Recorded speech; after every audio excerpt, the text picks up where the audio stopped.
This is KGW News at Sunrise. He contacted family members. He told them that there was people after him.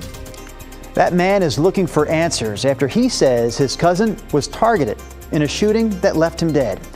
We'll have the latest information as police continue to search for a suspect.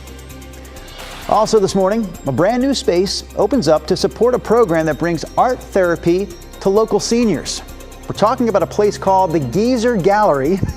We'll explain how it's improving the lives of older adults and the research that proves it. Plus, instead, they're riding their bikes and they're closing the streets and helping people learn that cars aren't the only way to be transported. That young lady pretty much summed up what Bridge Pedal is all about. Bridge Pedal back over the weekend. We'll take you back to this huge event that covered all of Portland's downtown bridges in just a minute. It is a Monday morning here on the Sunrise Show. Nina is off today. Brenda is off today. Rodney Hill is off today.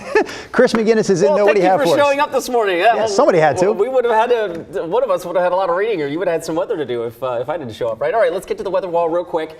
Yeah, I wanted to take this live because it's such a cool silhouette of Mount Hood there, off in the distance from our Stoller Vineyard camera. Obviously, we're a good hour or 10 minutes or so away from sunrise, but I think that's a pretty shot. And the fact that you can see it also means that there's no cloud cover out there, right? So we will see plenty of sunshine starting early today. It's 63 at PDX, 58 Sherwood. Big picture across the state. Baker City waking up to 46. Pendleton in the upper 50s as well.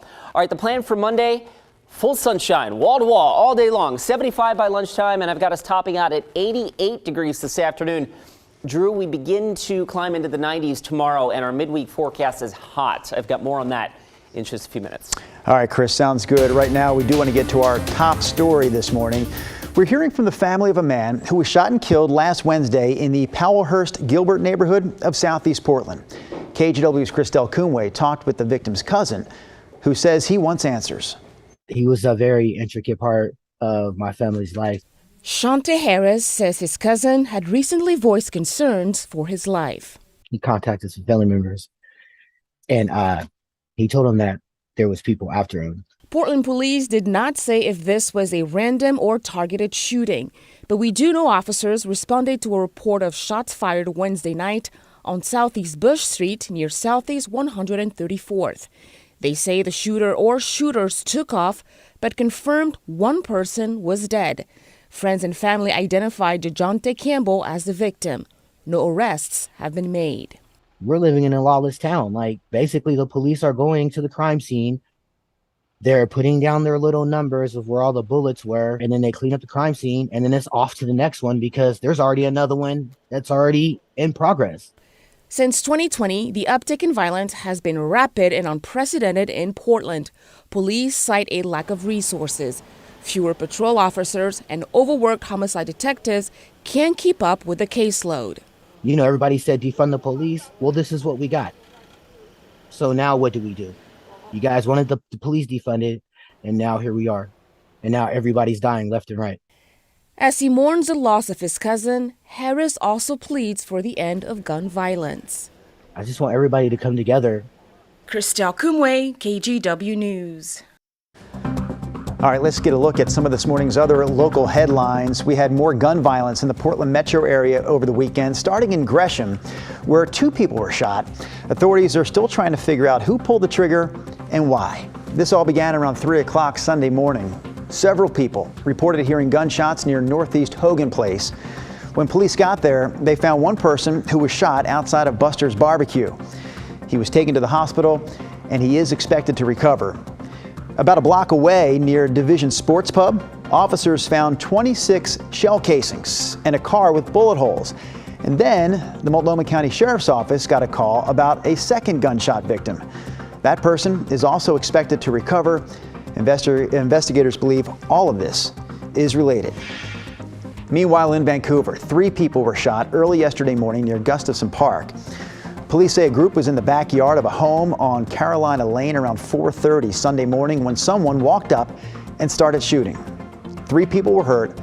All 3 are expected to be okay. Police have not made any arrests and have not released any details yet about a suspect. Finally here, take a look at this. A man is facing multiple charges after trying to get away from police in an excavator. a heavy piece of construction equipment.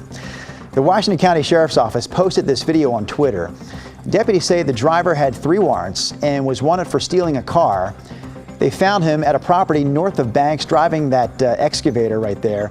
They say he ignored the deputies. Officials arrested the driver after following him on foot for about half a mile. And those are some of our local headlines on this Monday morning. So people say, oh, I'm so old, I don't think I can do it. Well, you never can tell. This is a great Portland mid-August tradition. Thousands of people enjoying the Providence Bridge Pedal. It happened again yesterday morning. KGW's Evan Watson shares how the event attracted people of all cycling experience levels. It was a great day to swap 4 wheels for 2. With the sun rising over Portland, thousands of cyclists kicked off their annual pilgrimage on roads usually forbidden. That includes Mitzi Loftus. Oh, I just love it. Who at 90 years old is riding for a 5th straight year. So whatever he says, I say, let's go. You're riding a tandem bike. Yes, yeah. So I enjoy the scenery and he does all the work. If Mitzi represents someone with lots of life experience, her energy is matched by these young girls. I'm excited to go up the big hill, and this time I think we're going to be able to just push through that big hill without stopping. Some of Portland's iconic bridges, usually reserved for cars, open for all 1 day a year. I just love it because I get to look everywhere. He has to watch, where we're going. And the sightseeing over the whole city and the river is really beautiful. If you ask Margot Bender, this bridge pedal is more than just a good time. People are saving animals by not polluting with car races. Instead, they're riding their bikes and they're closing the streets and helping people learn that cars aren't the only way to be transported. When Mitzi was their age, it was a different world. My brothers had bikes and I would sneak a ride on theirs, but I didn't really know how to ride a bike. I'm not a biker at all. But now, she just says yes. When a friend asked her to ride, she signed right up. Plus, she says, it's good for her knees. I think he thought I was game. I think he knew I would do practically anything. Like a 13-mile ride among strangers, knowing she's far from the only one with her helmet on, ready to go. It feels really great that other people also feel the urge to do this. You don't have to if you don't want to, but you want to do it. Evan Watson, KGW News. The key to that story was obviously finding the right people to talk about bridge pedal, and he found some great interviewees there. Mm-hmm. You also talked on Friday, Chris, I remember, about we were going to have the opportunity to have great views of downtown Portland during that event. There was limited cloud cover yesterday morning, so wall-to-wall sunshine, really nice Sunday, and that's going to set us up for a pretty nice Monday, too, although we are going to start to warm things up a little bit. Let's get you to the weather wall. That is a live look. I hope you can see this. From Timberline Lodge, looking south towards Mount Jefferson, there's 2 things I wanted to point out about this. One, it's still kind of dark out there, right? We are a good hour and 3-4 minutes away from sunrise, so we are losing daylight now that we're into mid-August, right? We're losing about 2 minutes and 30 seconds of daylight each day as we get deeper into our summer. The other thing is the fact that we can see Mount Jefferson off in the distance means there's very minimal marine push from last night. So most of us should be waking up to sunshine eventually once the sun comes out. Radar to satellite kind of backing me up here. Thank you. Right behind me, showing generally a clear sky here across the Pacific Northwest. We'll give you a different picture here, the silhouette of Mount Hood from our Stoller Vineyard camera. That is just gorgeous. All right, it's 53 in Hillsborough, 63 in Portland. We're actually a smidge warmer right now than we were yesterday at this time by a degree or 2. I think that will translate to slightly warmer temperatures this afternoon. 46 in Baker City, Pendleton sitting in the 50s as well. The beach, brief morning clouds, otherwise partly sunny, high of 71 in Astoria. The Columbia River Gorge getting toasty today, especially on the east end. The Dow's getting into the upper 90s, Hood River 90 with the west wind ratcheting up 10 to 20. And Central Oregon hopping over the Cascades will be another warm day for you folks as well. Low to mid 90s. I should probably scratch the warm out and call it hot. I'd say 96 is hot if we get there in Madras. And you can see that Futurecast has the I-5 corridor generally in the mid to upper 80s. We range from about 83 in Longview to 89 in Salem, Portland between 87 and 88. So a smidge warmer even than yesterday. Pendleton gets in the 90s and so does Baker City, John Day, and Burns with full sunshine this afternoon. All right, we've got some heat in our forecast. I don't think we get to 90 today, but we will tomorrow here in Portland. I've got us at 90 on Tuesday, 99 on Wednesday. So Wednesday is going to be a real scorcher. And then if we do see some thunderstorms Wednesday night into Thursday, the thought is here that the cloud cover may help dampen our temperatures a bit on Thursday, and that would be good, right? We cool it down a little bit more as we go into Friday. But Drew, the takeaway here is that Wednesday is going to be a scorcher. All right, Chris, we'll have more from Mr. McGinnis coming up here shortly on Sunrise, but this story is coming up first. The name of this place is the real attention getter. It's called the Geyser Gallery.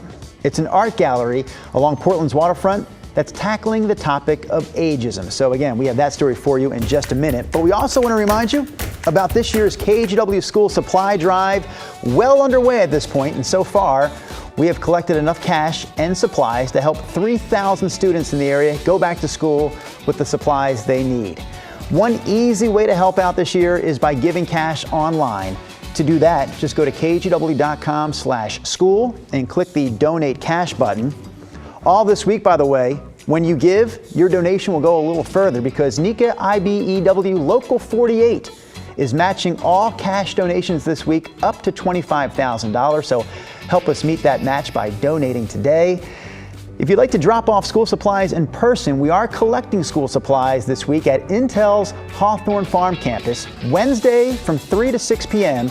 You can drop off school supplies and you can also drop off old laptops, desktops, or tablets. Free Geek will be on hand. They're going to clean the technology, they're going to wipe the hard drives, and then make sure it gets passed along to students who need them. Schoolhouse Supplies is our other nonprofit partner. They're going to help kids in local school districts get all those school supplies that you donate. A big thank you to On Point Community Credit Union, Safeway Albertsons, Intel, and Dick's Auto Group for stepping up to support this year's school supply drive.